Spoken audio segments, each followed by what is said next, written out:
अस्सलाम वालेकुम। हाँ जी यूट्यूब वाले भराओ तो टिकटॉक वाले भराओ, क्या हाल चाल है? उम्मीद है सारे भरा साने ठीक ठाक हो सन जनाब।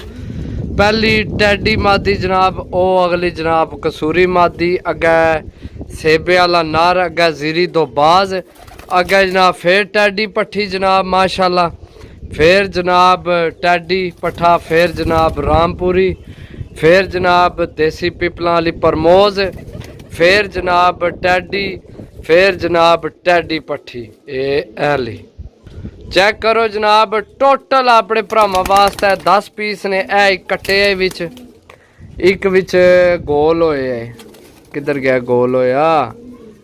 ए टैडी मादी जनाब गोल होई है मादी। कबूतर बड़े अच्छे तो साफ सुथरे तो अच्छे पीस आए ने। सही है। ए मादी चेक करो जनाब, है जुआं वाली। ए गै टैडी मादी चेक करो, बिच जीरी मादी चेक करो माशाल्लाह। सपड़ियाँ जनाब सिरियाँ माशाल्लाह, सारे पीस साफ सुथरे ने।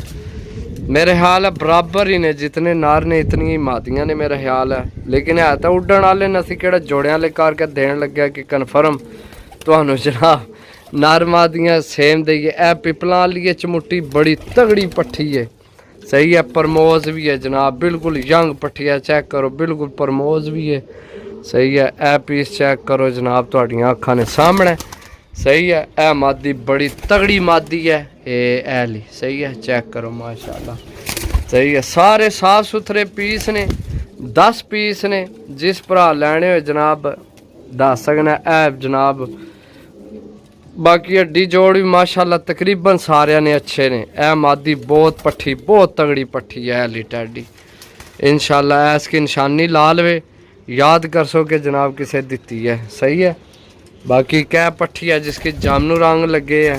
तो ए मादी ए त्रै तो कन्फर्म मेरी पसंद रही, बहुत अच्छियाँ।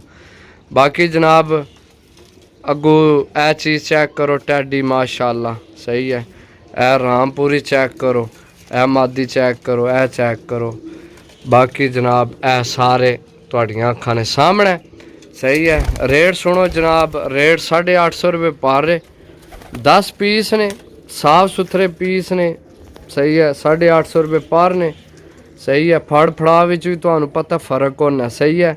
अगर सारे बुढ़े वड्डे हो कबूतर हो ना फिर रेट घट लाभ जाना है। लेकिन ए साफ पीस है। चेक करो पट्ठी, जेड़ा भरा लैसी ने इसकी पकड़ के चेक करे तो आखना जोड़ियाँ पाल भी है। सही है। इस तरह नहीं यानी कि चीज़ा कोशिश होनी है साफ चीज़ा होना। पट्ठी भी तुस आखना जोड़ियाँ पालो।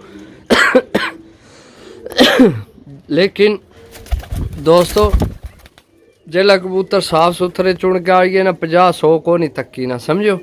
850 रुपये पार ने। अगर समझ आए तो जनाब ज़रूर रब्ता करे। मिलसा अगली वीडियो, तब तक इजाज़त दो। अल्लाह सोने ने वाला है। अल्लाह हाफिज़, bye bye, tata, take care. सही है। कई भरा जनाब लोकेशन भी पूछने, लोकेशन भी सुन लो, किसी टाइम नहीं याद रहना लोकेशन दसने ना।